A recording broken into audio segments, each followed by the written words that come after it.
સ્થાનિક સ્વરાજની ચૂંટણી અંગે કોંગ્રેસની ચૂંટણી પંચને રજૂઆત. કોંગ્રેસના ઉમેદવારોને ધમકી આપવામાં આવતી હોવાની ફરિયાદ થઈ છે. તો સત્તાધારી પક્ષના ઇશારે ચૂંટણી પંચ કાર્ય કરતું હોવાનો કોંગ્રેસે આરોપ લગાવ્યો છે. રાજ્ય ચૂંટણી પંચ નિષ્પક્ષતાથી પોતાની જવાબદારી નિભાવે તેવું જણાવ્યું અને કહ્યું કે જિલ્લા પોલીસ વડાને રજૂઆત છતાં પગલાં ન લેવાયા. ઉમેદવારોને ધાક ધમકીની ઘટનાઓ બની. કોંગ્રેસના નેતાઓને ધમકાવીને ફોર્મ પાછા ખેંચાવ્યા.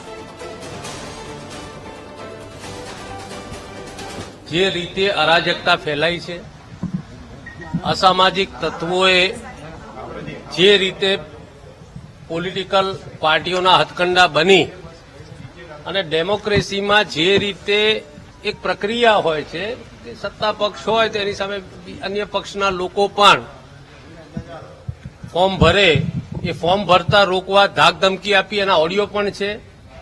એનાથી વિશેષ જો એણે ફોર્મ ભરી દીધું હોય તો ચાહે એ મહિલા હોય તો એ મહિલાને પણ 2 દિવસ અગવા કરી દે, એના ઘરના જઈને એસપીને રજૂઆત કરે સ્થાનિક કક્ષાએ લેખિતમાં, તો પણ એને જવાબ આપવામાં ના આવે.